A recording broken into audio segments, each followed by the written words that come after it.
Chantage affectif, intimidation, regret de parentalité, le divorce entre Kim Kardashian et Kanye West a révélé de sombres secrets sur le couple qui continue d'affecter la famille Kardashian. On revient sur cette histoire dans Krusty, alors installe-toi confortablement.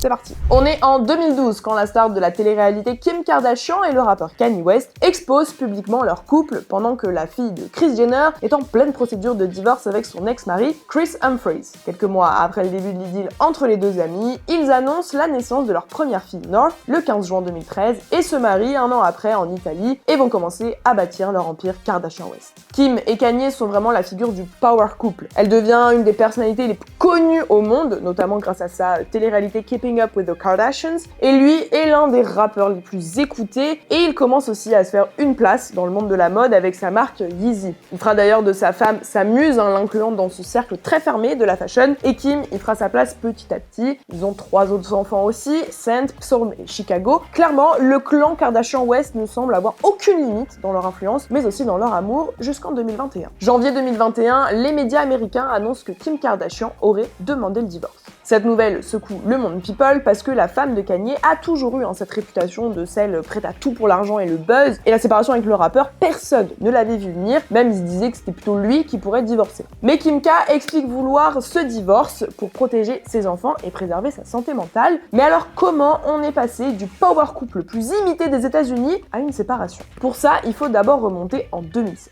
Lors d'une interview avec CBS, Kanye West révèle qu'il est atteint d'un trouble bipolaire, mais qu'il ne veut pas prendre de médicaments pour se soigner, car il considère qu'on veut le modifier avec ses médocs. Et Kim, elle en pense quoi? La famille Kardashian tente à tout prix de l'aider et de lui conseiller vivement de prendre ses médicaments pour lui, mais aussi pour ses enfants. Un an après, en 2017, Kanye West annonce se présenter aux élections présidentielles des États-Unis. Alors personne ne comprend vraiment ses envies et ses convictions, et ni même sa femme, qui révélera devant les caméras de sa télé-réalité qu'il ne l'avait pas du tout prévenu. Et cerise sur le gâteau, pour sa campagne, le rappeur veut vivre à Chicago, sauf que toute sa famille est à Los Angeles et Kim refuse de déménager. C'est une première rupture dans le couple, mais la mère de North décide de le soutenir publiquement. Et c'est toujours ce qu'elle fera finalement face aux sorties polémiques de son mari. En tant que femme, Kim ne montrera jamais qu'il y a de la discorde entre les deux. Elle soutient toujours son mari, même dans ses plus grands délires. Tout ça, c'est surtout pour protéger ses enfants, parce qu'en tant que personne médiatique, elle sait très bien que tout ce qui se passe entre elle et Kanye est scruté et dévoilé dans la presse immédiatement. Alors même si ses enfants sont encore jeunes, les réseaux sociaux permettent d'avoir accès à tout, et elle pense aussi à plus tard, quand ses enfants seront plus âgés. Mais le point de rupture se fera après ces 2 événements marquants, le Met Gala de 2019 et le meeting de Kanye en 2020. Lors du Met Gala, Kim apparaît sur le tapis rouge avec 7 robes signées Mugler, robes que n'apprécie mais alors pas du tout son mari, il la trouve beaucoup trop sexy et moulante, et il n'hésitera pas à le faire remarquer à la mère de ses enfants. Ce à quoi elle va lui répondre qu'en fait grâce à ça, elle a confiance en elle et que si il veut son bien,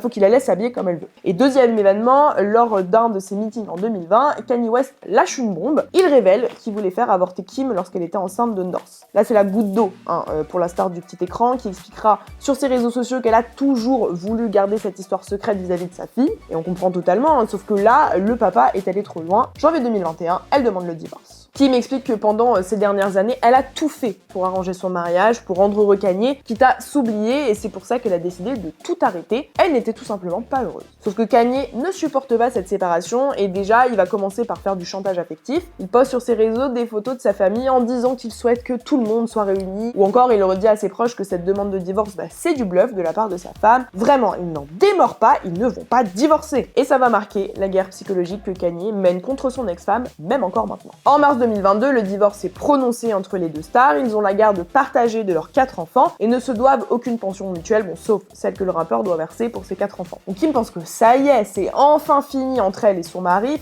plutôt ex-mari, sauf que ce dernier va multiplier les sorties à l'encontre de la mère de ses enfants. Déjà pendant la procédure de divorce, le rappeur profère des insultes antisémites sur ses réseaux sociaux, ce qui lui vaudra un boycott de la part de nombreuses marques, mais aussi de chez ses fans. Pendant ce temps, Kim essaye de tout faire pour protéger ses enfants face au comportement de son mari. D'ailleurs, dans sa télé-réalité, les Kardashian, on la voit à plusieurs reprises fondre en larmes en expliquant que c'est compliqué de garder la face devant eux, tout faire pour qu'ils ne soient pas atteints par toutes les histoires de leur père. Elle raconte même que quand ils demandent de mettre des musiques de leur papa dans la voiture, elle accepte sans souci, elle met vraiment ses problèmes avec son ex-mari de côté pour ses enfants. Et elle n'hésite pas non plus à faire intervenir sa sécurité pour protéger ses enfants. Récemment, en mars 2025, la star a demandé à sa sécurité d'aller chercher sa fille North en urgence, qui était chez son père, quand elle a appris que les frères Tate, petit petit rappel, ils sont quand même inculpés pour organisation d'un groupe criminel, trafic d'êtres humains et était chez Kanye West. Et c'est pas fini parce qu'apparemment le rappeur était en train de faire enregistrer sa fille sur une musique avec P. Diddy.